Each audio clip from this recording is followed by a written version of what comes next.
सृष्टिस्थिति विनाशानां शक्तिभूते सनातनी गुणाश्रयी गुणमये नारायणी नमोस्तुते। शरणागत दीनार्त परित्राणपरायणे सर्वस्यार्ति हरे देवी नारायणी नमोस्तुते। আমরা শ্রীচণ্ডীতে নবম অধ্যায় নিশুম্ভ বধ এতে প্রবেশ করব। এই অধ্যায়টি খুব জটিলতম অধ্যায়। যত ক্রুশিয়াল হয় আমরা দেখব যে কোনো একটা যে কোনো প্র্যাকটিস এক্সাম এন্ড হচ্ছে, শেষের পরীক্ষার আগের পরীক্ষা, ওইখানে মন সবথেকে বেশি অধৈর্য হয় যে কখন ওটা শেষ হবে। ঠিক আছে, যেখানে পৌঁছাবো গন্তব্য তার সব লক্ষণ দেখা যাচ্ছে, তখন দেখা যায় ন্যাচারালি গন্তব্যে পৌঁছানোর ইচ্ছাটা দ্বিগুণ হয়ে গিয়েছে, তাড়াতাড়ি তাড়াতাড়ি ফাস্ট। তো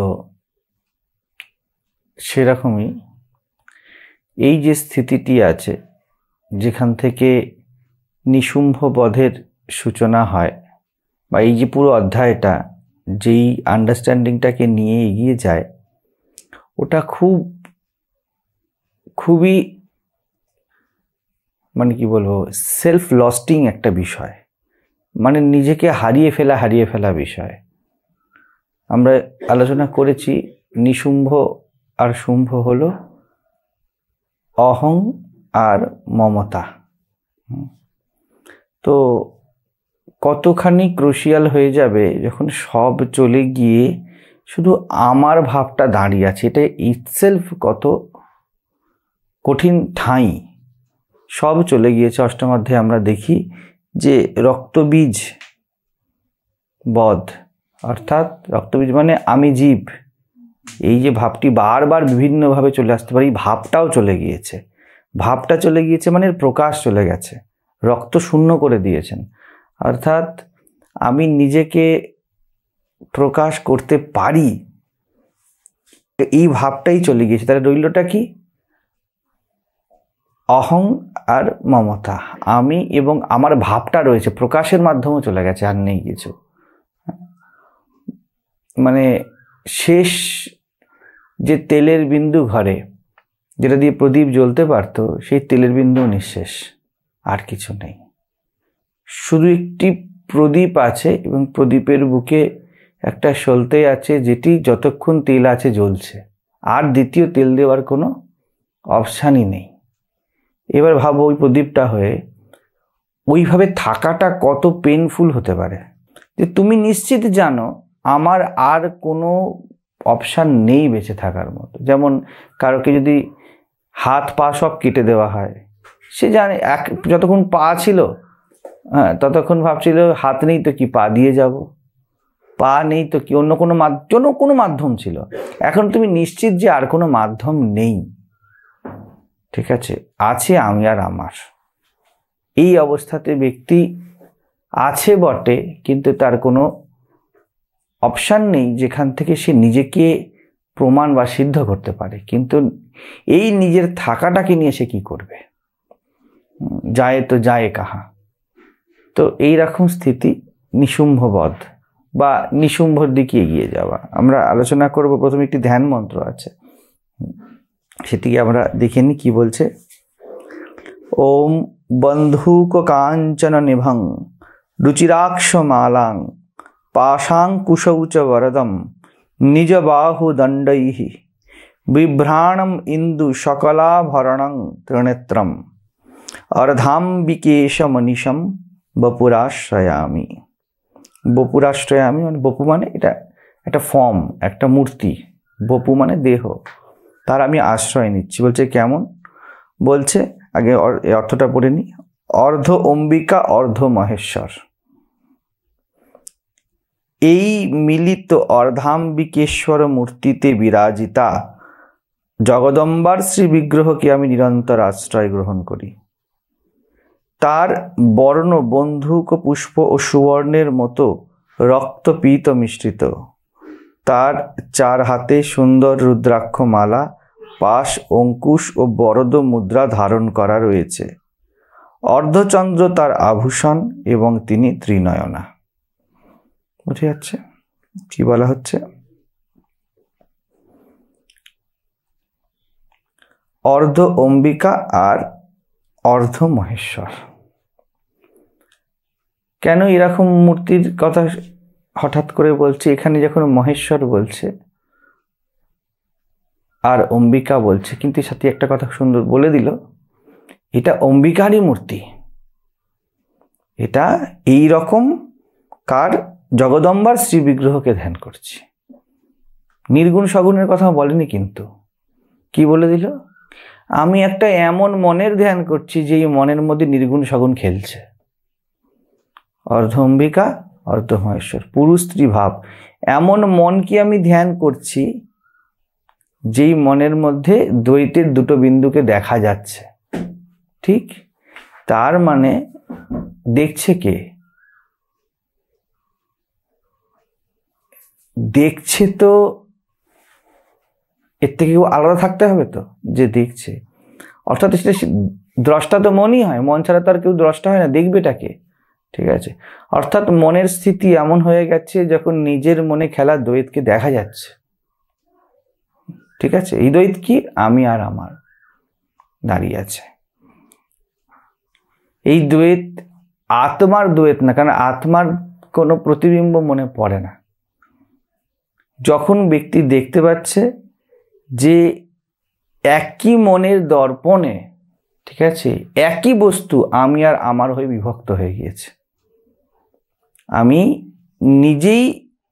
নিজেকে তো দেখতে পাচ্ছে না, নিজের প্রতিবিম্ব দেখছে। প্রতিবিম্বটা কি দেখছে? উদাহরণস্বরূপ বলা যেতে পারে আমি একা দাঁড়িয়ে আছি, আমার প্রতিবিম্ব আমি দুটো দেখছি। একই প্রতিবিম্ব ডুয়েল হয়ে গিয়েছে।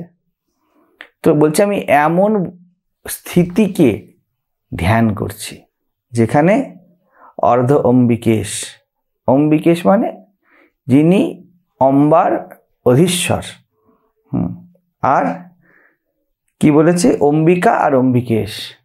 ঠিক আছে, অর্থাৎ একজন অধীশ্বরকে দেখতে পাচ্ছি এই মনের, আর একটা দেখতে পাচ্ছি তার ছায়া, তার শক্তি, যা দিয়ে এই জগৎ চলছে। আপনি বলেন দুজনটা কি, মানে মনের একটা স্থিতি যে দেখছে যে মনে কিছু আসছে, যেমন বৃত্তি বা এই জাতীয় কিছু আসছে যাচ্ছে, কিন্তু আর কোনো বৃত্তির খেলাই নেই, কোনো অসুর ইত্যাদি আর নেই। এখন শুধু দেখতে পাচ্ছি দুই। এই দুইতে জগৎ নেই কোথাও, এই দুইতে আমি আর আমার ব্যাপ্তি আছে। আমি এবং আমার, মানে তোমরা যে ভাষায় বোঝো সেই ভাষায় বললে আমি সব বুঝতে পারছি যে আমি যখন রেগে যাই তখনই সব কিছু প্রধান্বিত হয়। ঠিক আছে, তাহলে আমি কি দেখতে পাচ্ছি? এক, নিজেকে দেখতে পাচ্ছি। ঠিক আছে, এবং আমার এই যে ক্রোধ বৃত্তি, একে দেখতে পাচ্ছি। আমার থেকে সৃজন হয়েছে এটাও বুঝতে পারছি, কিন্তু এটা আছে। এক, লোভকে দেখতে পাচ্ছি। এক, সো কল্ড আধ্যাত্মিকতাকে দেখতে পাচ্ছি, ধর্মকে দেখতে পাচ্ছি। আমি আধ্যাত্মিক, এই দুজন দাঁড়িয়ে আছে। এটা কোনো বৃত্তি নয়, আমি তোমাকে বোঝানোর জন্য বলছি। আমি আর আমার, তুমি এই আনডিনায়েবল অবস্থাকে দেখতে পাচ্ছ, যেখানে তুমি বলছো যেখানে আমি আছে সেখানে আমার আছে, আর কিছু নেই। কিন্তু ব্যক্তি সেই সব স্থান পেরিয়ে ফেলেছে যেইখানে এই আমারটা খণ্ড খণ্ড হয়ে বিভক্ত হয়ে যায়। আমি উদাহরণ দিয়ে বললাম, ক্রোধ, লোভ ইত্যাদিতে বোঝার জন্য। আর ওইসব কিছু নেই, কিন্তু একটা আমার আছে যে যেন কিছুকে কামড়াতে চাইছে। যেমন কাঁকড়া কিছুকে ধরতে চায় না, এরম কিছু ধরে ফেলেনি, কিন্তু আমি টেন্ডেন্সিকে দেখতে পাচ্ছি যে ধরতে চাইছে। বুঝে যাচ্ছে? তো এই যে দুটি অবস্থা, একটা হলো অম্বিকেশ, অর্থাৎ একজন হলো ঈশ্বর যার শক্তিতে কিছু ধরতে চাইছে, আর একটা টেন্ডেন্সি যে ধরতে চাইছে, কিছুকে আশ্রয় করতে চাইছে। অম্বিকা হলো, নামটাই বলে দেয়, নির্গুণ যখন রূপ পায়। তুমি যেটা বলছো সেটা হলো কি কি রূপে আছে, তো এখনো তার ষষ্ঠ সপ্তম অষ্টম অধ্যায় আছে, এখনো কোনো রূপ নেই। রূপ থাকলেও সেই তার মধ্যে কোনো কেয়ার নেই, ঠিক আছে? সে শুধু দেখছে অস্থিভাব আছে, আর অস্থিভাব কিছুকে ধরতে চাইছে, ব্যাস এইটুকু। এবার ওখানে ছেদ পড়ে গেছে, আর কিছু নেই। ভালো মন্দ ঠিক ভুল এসব পিছিয়ে গেছে। কারণ শরীরের কথা হচ্ছে, কারণ শরীরের মূল বৃত্তিকে দেখা যাচ্ছে একদম। এই দুটো জিনিস আছে। হ্যাঁ, তো কিন্তু বৃত্তির মাথায় তো একটা তো ছবি আছে, ওই ছবিগুলো কোনো গুরুত্ব নেই, আর গুরুত্ব নেই সেটা ঠিকই, বাট কিন্তু ব্যক্তিতে একটা আইডেন্টি, মানে তার না চাইতেও আইডেন্টিফাই ব্যাপারটা আসবে যে এইরকম মনের ভাবটাকে কাম বলা হয়, বা এইরকম না, আসবে না। তোমরা যে স্থিতিতে দাঁড়িয়ে আছো ওখানে এখনো পর্যন্ত, বা তুমি যে হয়তো যেন ভাবছো, যেখানে কাম ক্রোধ লোভকে জয় করতে চাই বলেই এই ভাবে যাওয়া আছে, যে এটা হেতু আছে যে এটা থাকবে না ওটা থাকবে না। আমি বৃত্তিকে দেখছি, প্রশ্ন করো মনকে, কেন বৃত্তিকে দেখছি? ঠিক, প্রশ্ন করো, একটা উত্তর আসবে। এখানে কোনো উত্তর নেই, আর এখানে কোনো উত্তর নেই। আসলে এই জায়গাগুলো আমি নিজেও জানি জটিল। জটিল এই জন্য কারণ এগুলো খুব সরল জায়গা, তো এগুলো বোঝা খুব কঠিন। একটা কারণে সাধক সাধনা করে যখন সে নিজেকে আধ্যাত্মিক বানাতে চায়। আরেকটা স্থিতি হয় যেটা ট্রু আধ্যাত্মিক স্থিতি, সেইখানে সাধক দেখে এই যে দ্বৈত আছে, এই দ্বৈতের আমি শুধুমাত্র দ্রষ্টা। বুঝাচ্ছে কোনো কারণ নেই, কিন্তু কেন দ্রষ্টা, কেন দ্রষ্টা হব, কোনো স্লাইটেস্ট কারণও আর নেই।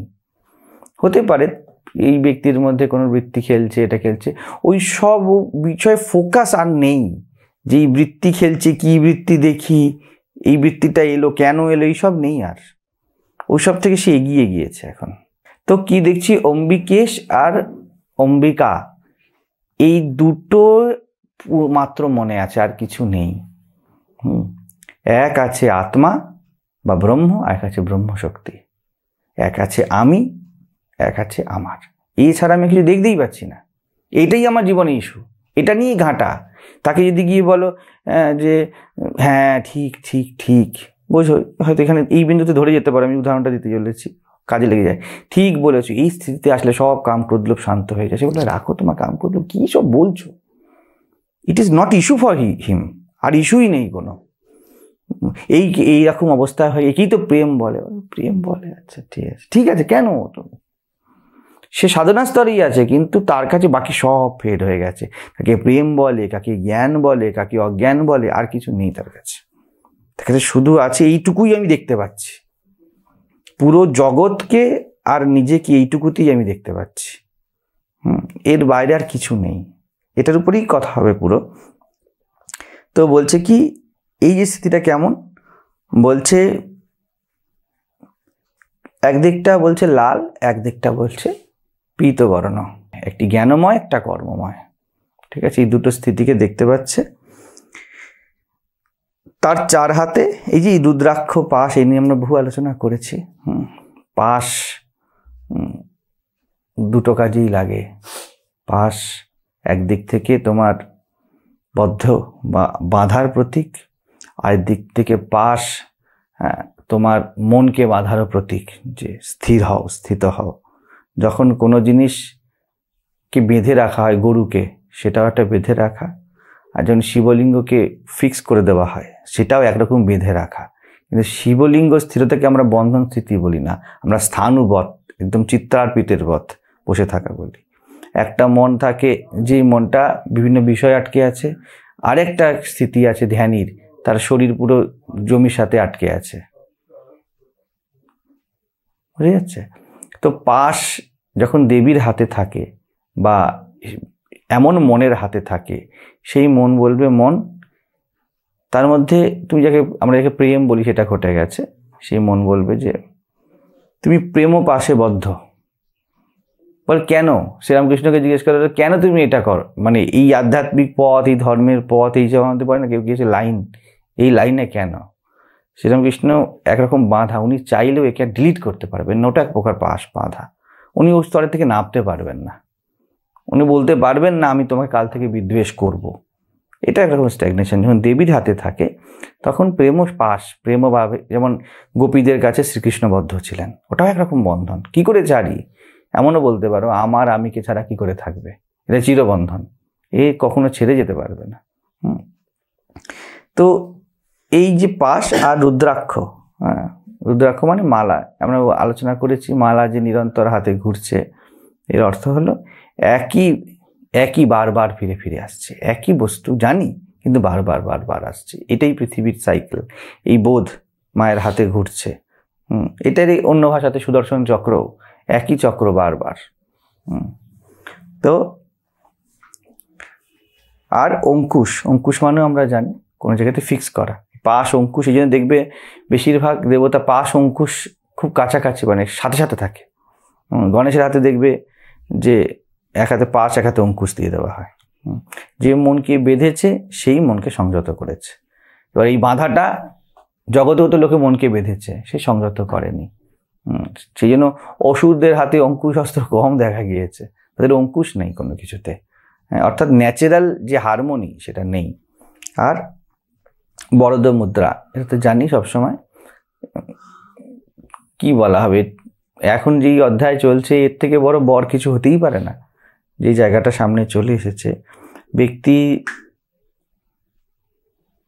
এই কথা বলতে পারো যে শেষতম বরদ স্থিতি এটাই, এই নবম অধ্যায়, যেখানে পাওয়ার মতো কেউ এখনো আছে। এরপরে দশম অধ্যায় যখন আসবে তখন কে পাবে কাকে পাওয়াবে, আর কোনো স্থিতি ভেদ থাকবে না। দুই দরকার, বরদানকারী এবং বর গ্রহণকারী। তো এখনো জীবন বরদও আছে, অর্থাৎ এখনো যাত্রা চলছে। বর কথাটি সাধকের ক্ষেত্রেই, দশম অধ্যায়ের পরে আর সাধক সিদ্ধে ভেদ থাকে না।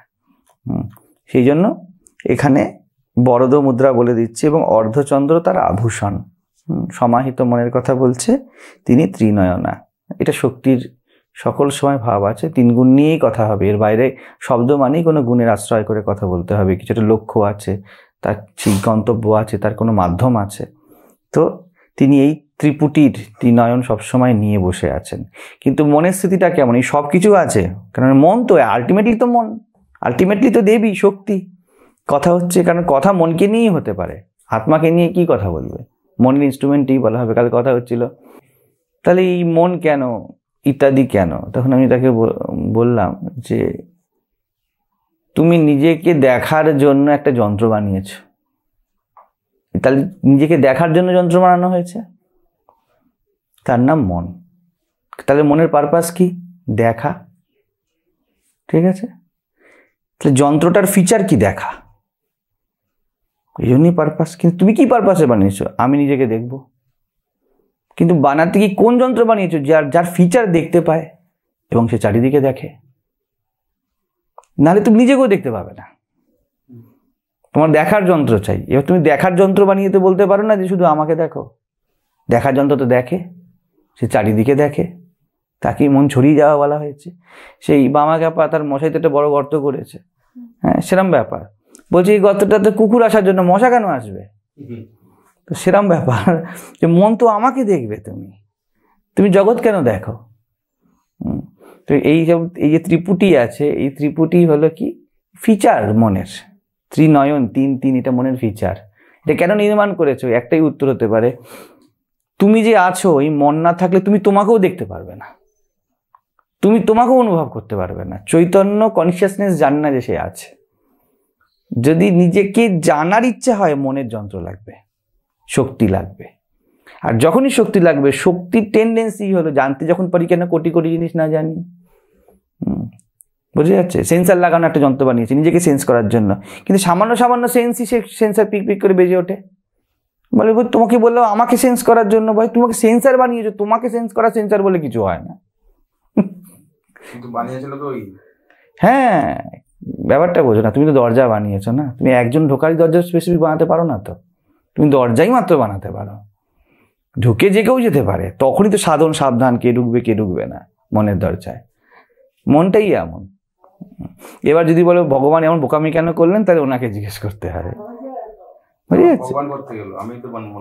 হ্যাঁ, যে কর্তা, সেই অর্থে যে বানিয়েছে তাকেই ভগবান বলছি। যে আমি তাহলে কেন বানালাম? তাহলে নিজেকে জিজ্ঞেস করে আমি কেন বানালাম। আমি এটাই বলি অনেক সময়তে, যদি বলো যে এটা কেন হলো, আমি বলি হ্যাঁ বল, নিজেকে জিজ্ঞেস করো কেন হলো। জিজ্ঞেস করছি যে কেন হলো? কেন করলি? বলো দুর্বলতা, বলো মন কেন দুর্বলতা রেখেছো? তুমি তো রেখেছো, তুমি সাথে কেউ রাখেনি, কেন রেখেছো? তুমি জানো। তো এই হলো খেলা। তো এইবারে আমরা শুরু করছি। বলছি এমন মূর্তির আমি আশ্রয় নিলাম যেই মূর্তি এই দুটো দিককে দেখায়, আর দুটো মানে তিনটে দিক আর নেই। একম এব অদ্বিতীয়ম, একজন দাঁড়িয়ে আছে, দুটোই দেখা যাচ্ছে মাত্র, আর কিছু দেখা যাচ্ছে না। সাধকের একদম তার কারণে তার একদম সূক্ষ্ম স্থিতিতে একদম পরিষ্কার পরিষ্কার ধারণা, জগৎ বলে কিছু নেই, আছে আমি যা চাই। স্বামী বিবেকানন্দ অম্বা স্তোত্রের যখন রামকৃষ্ণানন্দজি সম্ভবত উনি যখন অনুবাদ করলেন অম্বা স্তোত্রতে, বলছে ইচ্ছা গুণের নিয়মিতা নিয়মা স্বতন্ত্রই। আমরা কি বলি জীব হয়ে, আমার তো ইচ্ছা এমন হয়ে যাব, কিন্তু এরকম হচ্ছে না, এটা আমরা নর্মালি বলি। ওইখানে বলছে তখন এই যে এক্ষুনি কথা হলো, আমি তো বানিয়েছি, আমি আর আমার ইচ্ছাকে দেখতে পাচ্ছি, আমি আর কোনো জীব ভাবি নেই এর মধ্যে, আর আমি আর আমার ইচ্ছাই মাত্র এক্সিস্ট করছি। খারাপ হয়েছে ভালো হয়েছে সব আমার ইচ্ছাই হয়েছে, আমি দ্বিতীয় কিছু দেখতেই পাচ্ছি না। ঠিক আছে, এই দুটোই মাত্র আমি দেখছি। আয়নার সামনে আমি একা দাঁড়িয়ে আছি, স্পষ্ট বুঝতে পারছি আমি একা, দুই হয়ে গেছি, কিন্তু দুই আছে। ঠিক আছে, কিন্তু এখানে একটু চান্স আছে খুব অহংকারের দিকে ধরে পড়ে। একদম আছে, তাই তো সংগ্রাম আছে, তাই তো এখনো সংগ্রাম চলছে, তাই তো এখনো রণক্ষেত্রে আছে। ঠিক আছে, যতক্ষণ না মা বলছে একমাত্র এক আমি ছাড়া কে আর আছে, আর শুম্ভ সেটা স্বীকার করে নিচ্ছে, পূর্ণত স্বীকার করছে, যেমন আমরা জীবনকে স্বীকার করার বলি, ততক্ষণ পর্যন্ত চান্সেস তো এদিক ওদিক হতেই থাকবে। তো আমরা দেখি কি বলছে। 1 নম্বর মন্ত্র ওম রাজবাচ। 2 নম্বর মন্ত্র বিচিত্রমিদমাখ্যাতম ভগবন ভবতা মম দেব্যাশ্চরিত মাহাত্ম্যম রক্তবীজ বধাশ্রিতম। 3 নম্বর ভূয়োচ্ছেচ্ছাম্যহম শ্রোতুম রক্তবীজে নিপাতিতে চকার শুম্ভ যৎকর্ম নিশুম্ভশ্চাতি কোপনঃ। অর্থাৎ রাজা সুরত বললেন, হে ভগবান, আপনি রক্তবীজের বধ সম্পর্কিত দেবী চরিত্রের অদ্ভুত মাহাত্ম্য আমাকে বললেন। এবার রক্তবীজ বধ হয়ে যাবার পর অতিশয় ক্রুদ্ধ শুম্ভ ও নিশুম্ভ যা করেছিল, আমি সেসব আরও শুনতে ইচ্ছা করি। দেখো, এই কথায় কথায় দেখা যাচ্ছে ক্রোধ হয়ে যাচ্ছে, রেগে গিয়ে অ্যাটাক করা, রেগে গিয়ে অ্যাটাক করা। এই যত দেখবে কোনো যতগুলি অসুর ইত্যাদি আছে, তারা প্রত্যেকেই ক্রোধিত হচ্ছে। কেন? যে কোনো জায়গাতেই ক্রোধ কোথা থেকে আসে? কামাত ক্রোধ বিজায়তে। যেখানে কাম আছে, যেখানে প্রথম কি, গীতা যদি শ্লোকে চলে যাই,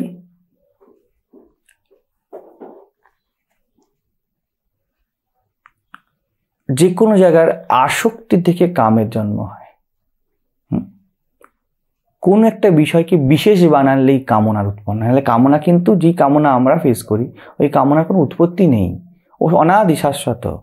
হ্যাঁ, মা এই জগতের ক্রীড়া এই কাম, এই জন্য যত দেখবে শিব সৃষ্টির জন্য কামদেব ফুলধনু নিয়ে এলো, শিবকে বিদ্ধ করছে, কারণ জগতের ক্রীড়া চলতে হবে। শিব ধ্যানস্থ, অর্থাৎ আমি বলছি আমি আত্মা, আমি আত্মার, এবার কি জগৎ চলবে? ওই জন্য শিবের সংসার থেকেও নেই, আছে তো বটে, কে কার ছেলে কে কার মেয়ে, কি খাওয়া কি না খাওয়া, এই কি অবস্থায় জগতের হলে চলবে? তখন শিবকে আসতে হচ্ছে। উদাহরণস্বরূপ, যখন শ্রীকৃষ্ণ রাসমণ্ডলে প্রবেশ করছেন, তখনও তিনি এই কামদেব, পদাবলীর ভাষাতে বলছে আমি কে? আমি হলাম নবকন্দর্প। শ্রীকৃষ্ণ বলছেন, ওই জন্য আমরা শুনছিলাম না পদাবলীতে, তাতেও বলছিল যে কামদেবের আর কৃষ্ণের বীজ ক্লিং। এই না হলে দুই হবে না, দুই না হলে খেলা হবে না জগতের, দুই হতেই হবে। আর এখানেও আছে দুই। সাধকের এই ভাবও আছে যে খেলা তো চলছে, ঠিক আছে, খেলার তো অন্ত হয়নি। যেমন বলছে যে চান্স তো আছেই, কিন্তু এই খেলা গুটিয়ে এসেছে বড়। রাসমণ্ডলের তৃতীয় কারোর প্রবেশ ছিল না। যে কৃষ্ণের নয় সে ছাড়া রাসে কারোর প্রবেশাধিকার নেই। এই ক্ষেত্রেও তাই, যতক্ষণ পর্যন্ত আত্মা কেন্দ্রিক না হয়ে যাচ্ছে ততক্ষণ শুম্ভ নিশুম্ভ অম্বিকার সামনে আসবে না। একে পাঠাবে ওকে পাঠাবে, কত পায়তারা করবে জগতের জীব যতক্ষণ থাকবে যতক্ষণ পর্যন্ত না সব জীবন ইস্যু গুটিয়ে আমি আমারে চলে আসবে, আর কোনো ইস্যুই নেই জীবনে। কি খাবো, কোথায় যাব, কি করব, কাম থাকবে কি ক্রোধ থাকবে, ওসব বাত আঘম কি, সারো সাইড দাও। ওইসব ইস্যু নয়। ইস্যু হলো এই যে দুই খেলছে, একটুখানি কাঁচা সাদা করে সে কি বলবে, কি ভাই কোনো সংযম নেই, হ্যান নেই ত্যান নেই, তার দিনও নেই রাতও নেই, তার কাছে দুটো ইস্যু আছে। এই যে খেলাটা চলছে রাসে, এই জন্য তৃতীয় কেউ নেই। কৃষ্ণের সাথে গোপীদের কথা, ঠিক আছে, আত্মা আর মনের মধ্যে খেলা, ঠিক আছে। তো এই আমি আমার হলো সেই মনের দুটি ভাগ, এই দুটি খেলবে। দুই দুই নাগরীর মধ্যে এক এক নাগর, এক আত্মার দিকে দুই দুই ঝুঁকে আছে। আর কিরকম হস্তক বন্ধনে গোপী করিয়া মণ্ডলী, বাঁধা একের সাথে অপরে, মণ্ডল তৈরি হয়েছে। আমি আর আমার সবসময় বাঁধা। শুম্ভ নিশুম্ভকে দেখলে কোথাও কখনো একা গেছে, এরা দুজনে সাথে সাথে সাথে সাথে যাচ্ছে। তো সেরকম ব্যাপার, এই দুটো যাবেই। এখানে প্রথম কথা কি, এরা রেগে যাচ্ছে, ক্রোধিত, ঠিক আছে। এই ক্রোধ কি, প্রজ্ঞার গভীরতম চাহিদা। যে কি এই আমি, দেখো যে বলছে আমি আমার, কি রমণ মহর্ষিকে যদি পড়ো, খালি উনি এতে প্রকাশ করছে, এর থেকে বেরোচ্ছেনই না। তুমি যে কোনো কথা দেবে রমণ মহর্ষি আমি আমার নিয়ে চলে আসবে। কার হচ্ছে নিজের তোমার তাতে চলে যাবেন, ঘুরে ফিরে কার হচ্ছে দুই, এর বাইরে কথা নেই। তো কার হচ্ছে থেকে বেরোচ্ছে না। তো শুম্ভ নিশুম্ভ এই জায়গাতে দাঁড়িয়ে আছে, আর ক্রোধ হচ্ছে। যখন তুমি এই যে আজ সকালে খেতে গিয়ে আমি আলোচনা করছিলাম না, যে জিজ্ঞাসা করছি এটাই তো সব থেকে বড় তার কোয়েস্ট, তাই না? কি জানি প্রশ্নটা ছিল, হ্যাঁ ঈশ্বরই সবকিছু করছে, আমি সাধনা কেন করতে যাব? তাই এই প্রশ্নটা করাই সাধনা। কেন করছো প্রশ্নটা? চুপ থাকো। জিজ্ঞাসাই তো সাধনা, সর্বোচ্চ সাধনা। ঈশ্বর সবকিছু করছে, আমি কেন করব? ছেড়ে দাও, কি করব কি না করব, আমি কিছু করব না করব, কেনর ব্যাখ্যা কি, এই প্রশ্নটা করলে দেখো এটাই একটা চেষ্টা, মানে সাধনা ঘটছে, অকারণ ঘটছে। তুমি যদি বলো সাধনা ঘটবে না, তাহলে প্রশ্নই করো না। যেখানে সাধনা না ঘটে সেখানে প্রশ্নও ঘটে না, ঠিক আছে। তো সেই রকমই ক্রোধ ঘটা এই ক্ষেত্রে শেষ। এখানে নিশুম্ভ শুম্ভ, যেমন একটু আগে বললাম প্রদীপের সব তেল চলে গিয়েছে।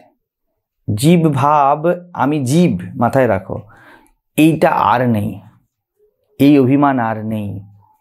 তুমি যেটা বলছিলে বিভিন্ন বৃত্তি, যতক্ষণ পর্যন্ত বৃত্তির বিন্দু পড়তে থাকবে, আমি জীব পড়তে থাকবে, আমি শম্পা, আমি দেবকুমার, আমি সুকান্ত ইত্যাদি যে কোনো নামই হোক না কেন, এই আমি সুকান্ত মানে আমি জীব, ঠিক আছে। এইবারে কিন্তু সবকিছু আসার দ্বার। সুকান্তের কি চাই, সুকান্ত ছেলে না মেয়ে, সুকান্ত গরিব না বড়লোক ইত্যাদি। কিন্তু মাথায় রাখো রক্তবীজ শেষ নিপাতিতে, আমি জীব অভিমান আর আসছে না। কি থাকছে তাহলে? There is only a tendency, আমি আর আমার, আমি কে এটা নেই। তাই আমি কি এবং আমি কে এর সাথে ইস্যুগুলো আর নেই। তো এই জায়গাটা বড়, মানে যেটা তুমি মাঝে মাঝে প্রশ্ন করো, আমি কি করব, কারণ আর কিছু করার নেই। এবার যদি আমি বলে দিই তুমি সাধিকা, তুমি পৌরাণিক সাধিকা, বৈদিক সাধিকা, তান্ত্রিক সাধিকা, তুমি কালী সাধিকা, তুমি দুর্গা সাধিকা, অনেক কিছু করার আছে, রক্তবীজ। কিন্তু এখানে হলো যে আছো তো আমি আর আমার, এছাড়া ত্রিভুবন বলে কিছু নেই। তখন আমি আমার কাছে থাকে, দেন তারপর এই জায়গাটা অতি সংবেদনা, গভীর সংবেদনার জায়গা। এইখান থেকেই সবকিছু হয়, আমরা পরে আলোচনা করব। তো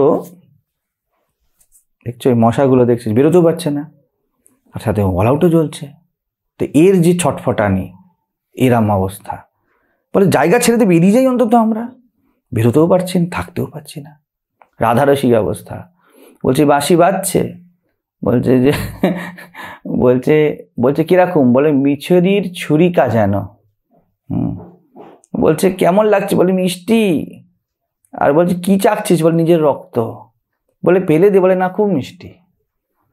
সেরকম বাঁশি হলো তেমন। ওই বাঁশি আওয়াজকে ফেলা যায় না, আর বাজলে ঘর বাড়ি কিছু থাকে না। তো সেরকম অবস্থা। তো এই যে ক্রোধ, আমি আমার, শুম্ভ নিশুম্ভ বলছে কি করি, কোন দিকে যাই। আর তো এটাও আমি যে বলবো যে যাও অমুক অসুর তুমি গিয়ে যুদ্ধ করো, আর কেউ নেই বেঁচে যে বলি। আর আমিও জানি এটা বলা যায় না, ভালো হতো আমিও চলে যেতাম, কিন্তু আমি তো যাইনি, আমি আমার তো যাইনি। একদিকে প্রেম টানছে, ভাগ্যিস আমি আমার আছে, মানে এখনো বাকি আছে খেলা, এখনো এর থেকে হাইয়েস্ট কিছু হতে পারে। শেষ হয়নি খেলা। কিন্তু এটাও ঠিক কথা, আমার বুদ্ধিতে যা যা করণীয় ছিল ওই অসুর পাতি, সেগুলো আর কিছু করার নেই। আমি এখানে থাকতে পারছি না, বেরোতেও পারছি না, সেরকম অবস্থা। তো প্রথমে হচ্ছে বিচিত্র মিদম আখ্যাত। কেন বিচিত্র বললি, যে এত কাহিনী, সেই অর্থে এটা বিচিত্র। আর দেখুন একটা সহজ জিনিস, আমার থাকার ভাব এত সহজ, তাকে এত কিছু করে বলতে হয়েছে, এটা বিচিত্রই বটে। বিচিত্রম ইদম আখ্যাতম, এই যে আপনি বিচিত্র কাহিনী বললেন, উপনিষদেও বলে আশ্চর্য বক্তা কুশলস্য লব্ধা। তো সবকিছুই যে এই বিষয়টি আশ্চর্য, যেটা সব থেকে কাছের, যার কাছে আছি, যার কোলে আছি, তার কাছে পৌঁছানোর যাত্রাই যেন সব থেকে বেশি লম্বা, সব থেকে বেশি কঠিন। পুরো জগৎ জয় করা খুব সোজা, আর নিজেকে ধরা বড় কঠিন। তো বলছে ভগবান, এখানে গুরু ভগবান সদৃশ হয়ে গিয়েছে। প্রথমেও বলেছিল একবার ভগবান, তখন যে শব্দটি বলেছিল মাথায় রাখো, প্রথমে আমরা প্রচলিত শব্দ বলি, আমরা সৌজন্যতার শব্দ বলি, গুরুদেব ইত্যাদি। কিন্তু আমি বলি না যতটা গুরুর মতো তুমি হয়ে গেছো ততটাই গুরুকে শ্রদ্ধা করো। যখন গুরুর মতো হয়ে যাওয়া হয় তখন একটা শ্রদ্ধা, তখন একটা দৃষ্টি, অন্য কিছু হয়। তো এইখানের ভগবান বলা, সেই যে সুরত আর সমাধি এসেছিল, আর এতক্ষণ পরে সুরত সমাধি আর এক নেই, সাধকের সেই স্থিতি তো নেই। তো তখনের ভগবান আর এখনের ভগবানের মধ্যে পার্থক্য আছে। এখন হৃদয় ঢালা কথা, যে আমরা এত বিচিত্র কথা শুনলাম বা বুঝলাম, নিজের মন কি বলা, যে নিজে বুঝলাম, কিন্তু মেধা, তোমার মেধা মানে নিজের সেই বুদ্ধি, সেই প্রজ্ঞাই তো মেধাশ্রী, তিনি প্রজ্ঞার কথা বলছেন। তো প্রজ্ঞাকে বলছে যে তুমি আরো দেখাও, আর কি আছে, আর কি বাকি আছে, এত বিচিত্র এই জার্নি। দেব্যাশ্চরিত মাহাত্ম্যম রক্তবীজ বধাশ্রিতম, এই যে রক্তবীজের বিনাশ হয়ে গেল তার বধের পরে, তারপর কি হলো। আমি আছি এই ভাবটি যত সহজ, কিন্তু যেহেতু জানার পথ বড় বিচিত্র। শ্রীকৃষ্ণের কথাটা নিয়ে নি, এই ক্রোধের কথা হলো। তো এরপরে কি হলো বলছে, যে এই যে রক্ত শুম্ভ নিশুম্ভ ভূয়শ্চেচ্ছামি অহম শ্রোতুম, আমি শুনতে চাই। কিভাবে? এই অতি ক্রুদ্ধ রক্তবীজের বিনাশের পরে শুম্ভ আর নিশুম্ভ খুব ক্রুদ্ধ হয়ে গিয়ে কি করলো, এটা আমার শুনতে ইচ্ছা। এই যে ক্রুদ্ধ হয়ে গেল, দেখো ক্রোধ ইটসেলফ খারাপ ভালো কিছু, কাম ইটসেলফ খারাপ ভালো কিছু, এটা একটা নিউট্রাল বৃত্তি, জগদম্বার কোলের সন্তানের মতো। এটা বিনাশের পথেও নিয়ে যায়, আবার চরম সৃজনের পথেও নিয়ে যায়। কোনো ব্যক্তি ক্রোধী হয়ে গিয়েই তো দরিদ্র থেকে বড়লোক হয়েছিল, তার মধ্যে ক্রোধই না উঠতো, আর যা আছে আছে, তার হতো না। আবার কেউ আছে যে ক্রোধ করতে গিয়ে হয়তো জেলে চলে গিয়েছে, একজনকে খুন করে দিয়েছে। তো ক্রোধ ইটসেলফ কি খারাপ ভালো জিনিস কিছু? তা তো নয়। ঠিক তেমনি গীতাতে যেমন বলে, গীতা শ্লোক যদি নিয়ে নিই, সঙ্গাত সঞ্জায়তে কামঃ, বিশেষত্ব থেকে কামনা। এটা একটা থিওরি নাও, আমরা গীতার ভাষাতে দেখেছি এটাকে একটা নেগেটিভ দিকে নিয়ে চলে গেছি, কিন্তু এর দুদিকই হতে পারে। ঠিক আছে, যেমন তোমার ডান দিক আর বাঁ দিক বলে কিছু নেই, দুটোই তোমার দিক। অনেক কাজ আছে যেটা ডান হাতে হবে, অনেক কাজ আছে যেটা বাঁ হাতে হবে। সব কিছুর জন্য সব কিছু উপযুক্ত নয়। ঠিক আছে, তোমার পূজা করছো, তুমি ডান হাতে ঘন্টা বাজাও, হবে না, এখন আর বাঁ হাতেই ওটা হবে। ঠিক আছে, ডান হাতের মতো বাঁ হাতকে প্র্যাকটিস করাতে গেলে তোমাকে এখন অনেক সাধ্য সাধনা করতে হবে। ঠিক তেমনই প্রত্যেকটা জিনিসের একটা ব্যবহার আছে। কিছু শরীরে একটা অংশ ব্যালেন্স করে, একটা অংশ শক্তি প্রয়োগ করে, দুটো আলাদা আলাদা ভূমিকা আছে। ডান দিক বাঁ দিক যেমন তোমার দুটো দিক, তেমনি কাম ক্রোধ লোভ এইগুলো তোমার দুটি দিক। তুমি কোন দিকে নিয়ে যাবে, তুমি কোথায় দাঁড়িয়ে আছো তার উপর নির্ভর করছে।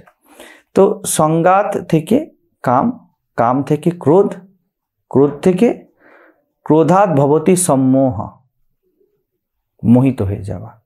ঠিক আছে, আমি শুধু নেগেটিভ সেন্সে আসছে আমাদের কাছে, মোহ হয়ে যাওয়া তো খারাপ। এখানে খুব সুন্দরভাবে বোঝানো যাবে জিনিসটা। ক্রোধাৎ ভবতি সম্মোহাৎ স্মৃতি বিভ্রম, মাথা খারাপ হয়ে যাওয়া, স্মৃতি চলে যাওয়া। স্মৃতি ভংসাৎ বুদ্ধিনাশ, বুদ্ধিনাশ, বুদ্ধিনাশাৎ প্রণশ্যতি সমূহ বিনাশ। এটাকে নেগেটিভ বা পজিটিভ কোনো সেন্সে দেখো না, এটা একটা প্রসিজিওর হিসাবে দেখো। এর মধ্যে দেখতে পাবে, তুমি দেখো প্রথমেই এখানে কি বলছে, কোপনহ, কি চেয়েছিল শুম্ভ নিশুম্ভ, আত্মাকে আমার করব, আত্মজ্ঞানের থিওরি বানাবো, যে কাউকে ফেলবো আত্মজ্ঞানী বেরিয়ে আসবে, ঠক ঠক ঠক ঠক ফেলবো বেরিয়ে চলে আসবে। জীবনে এমন কিছু বলে না। স্বামী স্ত্রীকে পাশাপাশি থাকবো, দুজনের মধ্যে নিষ্কাম প্রেম জন্মে যাবে, এরকম কোনো থিওরি হতে পারে না। কেন? কোনো জিনিসের কোনো থিওরি হতে পারে না হিসাব মতো, একটা অ্যাজামশনকে থিওরি বলি। এই জন্য বিজ্ঞানের একটা দিক সবসময় নিজের একটা জানার জায়গা খোলা রাখো। কি জানি আমার থিওরি কালকে এগিয়ে জীবন কিছু করবে, অন্য কিছু দেখাবে। তো অধ্যাত্ম এমন বিজ্ঞান যেখানে কোনো থিওরি হয়ই না, খেলাটাই সম্পূর্ণ কর্তার উপরে, মানে কর্তাই যেহেতু আত্মা, সেই জন্য সে যে কিভাবে কি করবে তাকে থিওরি দিয়ে কিছু করা যাবে না। কারণ থিওরি একটা ছোট পারসেপশনের মধ্যে দেখা, বা একটা সূত্র ছোট একটা পারসেপশনের মধ্যে দেখা। পারসেপশন বলে গেলে সূত্র বদলাতে হবে। যেমন কোয়ান্টাম ওয়ার্ল্ড এই জগতের নিয়ম কাজ করে না, যেই সাটেল থেকে সাটেল চলে গেল বিষয়টি, তার থিওরি বদলে গেল। তো এই ক্রোধ কাম থেকে মাকে চেয়েছিলেন বা জীবনকে চেয়েছিল যে জীবন আমার হবে, থিওরি বানাবো। কি করতে গিয়ে এই কাহিনী, যখন এখনো পাচ্ছে না তো ক্রোধ, তো এখানে যখন না পেলে ক্রোধ হচ্ছে না, হাজারো চেষ্টা করে ব্রহ্মসূত্র চষে ফেললাম, এই গান আছে না, সাংখ্য পাতঞ্জল মীমাংসক ন্যায়, তন্ন তন্ন জ্ঞানে ধ্যানী সধা দেয়, বৈশেষিক বেদান্ত ভ্রমে হয়ে ভ্রান্ত, তথাপি অদ্যাপি জানিতে পারেনি।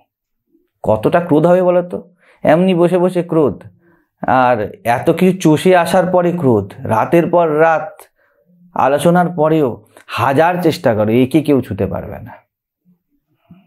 তো এই যে ক্রোধ আসছে, তো ক্রোধাৎ ভবতি সম্মোহ, ব্যক্তি উন্মাদবৎ মোহিত হয়ে যাবে, ব্যক্তি যে কোনো দাম দিতে এখন রাজি।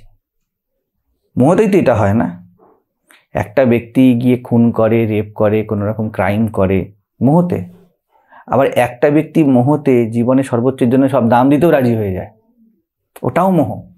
বাড়ির লোকে তাই বলে না, তুই কি করছিস, তোর হুঁশ আছে, যৌবনটা নষ্ট করে দিলি, চাকরি করলি না, কি যে মোহিতে ছেলেটা পড়েছে। আমাদের মনে হয় না আমরা নির্মোহ, আমরাও মোহে, কিন্তু ওই ডান দিক বাঁ দিকের মতো, একটা ব্যক্তিত্বের দিকে একটা ব্যক্তিত্বের বিপরীত দিকে। সম্মোহ, সম্মোহাৎ স্মৃতি বিভ্রম, যখন কোনো কিছু ব্যক্তি ভুলে যায় যে আমি যখন ক্রাইম করবো পুলিশ বলেও কোনো পদার্থ আছে, সাধারণ অবস্থা তার মনে ছিল, স্মৃতি বিভ্রম। কেউ যদি টাটকা জ্ঞান থাকে যে পুলিশের ঠ্যাঙানি খাবো, কেউ ক্রাইম না করে, কিন্তু ওই সময় স্মৃতি বিভ্রম হয়, ফাটিয়ে দেখিয়ে দেবো কে কী করবে, আমার দেখা যাবে যা হবে। ঠিক আছে, এই ক্ষেত্রেও এই যখন এখানে হয় তখন স্মৃতি বিভ্রম হয়। স্মৃতি বিভ্রম কি হয়, এই যে সম্মোহকে তুমি ধরে নাও একরকম একাগ্রতা, যে কোনো কিছুতে রাজি, আমাকে বুঝতেই হবে, আমাকে পেতেই হবে, মন একাগ্র হয়ে যায়। মোহেতে কি হয়, একজনের প্রতি মোহ একাগ্র হয়ে যায়, এই ক্ষেত্রেও একাগ্র হয় সাধনাতে, মন একদম মোহগ্রস্ত হয়ে গেল। আর স্মৃতি বিভ্রম, দিনে রাতের কিছুর কোনো রকমের আর হুঁশ নেই, যে সত্তা সে সম্পূর্ণরূপে বিলয়ের পথে এগাচ্ছে, কোনো দিকে হুঁশ নেই। কি দাম দিলাম, কি ছেড়ে এলাম, আমি কখনো হয়তো আলোচনা করেছি, আমি ঘর বাড়ি ছাড়া 1.5 মাস পরে বুঝতে পেরেছি যে কি পদার্থ কি ছেড়ে এসেছি, আমার সব রিসোর্সগুলো ছেড়ে এলাম। তো ওটাও একই জিনিস, বাড়ির সবাই তো মনেই করেছিল এর বুদ্ধি নাশ হয়ে গেছে, হ্যাঁ, এ কি মোহে আছে, কে তুকঝাড় করে দিয়েছে ইত্যাদি যেমন হয়। তো স্মৃতি ভংসাৎ বুদ্ধি নাশ, বুদ্ধি হলো কর্তৃত্ব, বুদ্ধি হলো কর্তৃত্ব। আমাদের তো সব বুদ্ধি না, আমি জানি, আমি ছেলে, আমি এসব বুদ্ধি বলছে আমাদের, নিশ্চয়াত্মিকা, ও কখনো বলবে না আমি ছেলে। তাহলে ও যে বলছে আমি মেয়ে, এটা বুদ্ধি বলছে, ঠিক আছে? তো এইখানে কর্তৃত্বের নাশ হয়। যেমন ওই দিকে চলে গেলে বুদ্ধি নাশ হয় জীবনের নিচে, উপর দিকে গেলে কর্তৃত্বের নাশ হয়ে যায়। বুদ্ধি নাশও প্রণশ্যতি। বুদ্ধি নাশ মানে আমি আত্মা থেকে ভিন্ন, আমি বিরাট থেকে ভিন্ন, এইভাবে দেখে নাও, এইটা নাশ হয়ে যায়, আমি ভিন্ন হতে পারি না। আর তারপরে প্রণশ্যতি, তোমার ব্যক্তিসত্তার প্রকৃষ্ট নাশ হয়ে যাবে। ওই দিকেও ব্যক্তিত্বের দিকে গিয়েছিলে, তাহলে হ্যাং টিল ডেথ, নাশ, ফাঁসি বা যে নিম্নতম যাকে আমরা বলি সমাজের অবস্থা, তাতেও হবে। ব্যক্তিত্বের দিকে গেছো, নৈর্ব্যক্তিক দিকে গেলে তোমার ব্যক্তিত্বের নাশ হবে। প্রসেস কিন্তু এক। সংঘাত, কামহ, ক্রোধ, সম্মোহ, স্মৃতিবিভ্রম, ঠিক আছে, বুদ্ধিনাশ ও প্রণশ্যতি, যেদিকেই যাক। তো শুম্ভ নিশুম্ভের হয়েছে এই স্থিতি, বা এই অবস্থায় সাধকের হয় এই স্থিতি, যেখানে বলছে যেন তেন প্রকারেণ, আর কিছু তো উপায় নেই। এই যে মশাগুলোর যে কোনো উপায় নেই, শেষে মশাগুলির গন্তব্য কি, উপায় যখন নেই, প্রণশ্যতি, শেষ। কিন্তু তার আগে এই প্রসেসটা হবে, কানের সামনে এসে পোঁ পোঁ করবে, সব চেষ্টা করবে না ও নিজেকে বাঁচানোর। তারপরে বুদ্ধি না সাত, তোমার সামনে তিরিং বিরিং করে এসে পড়ছে, তাও ওঠানামা করছে, আর কিছু দেখতেই পাচ্ছে না, কোথায় আলো কোথায় অন্ধকার, কিছু দেখার নেই, শেষ হবে।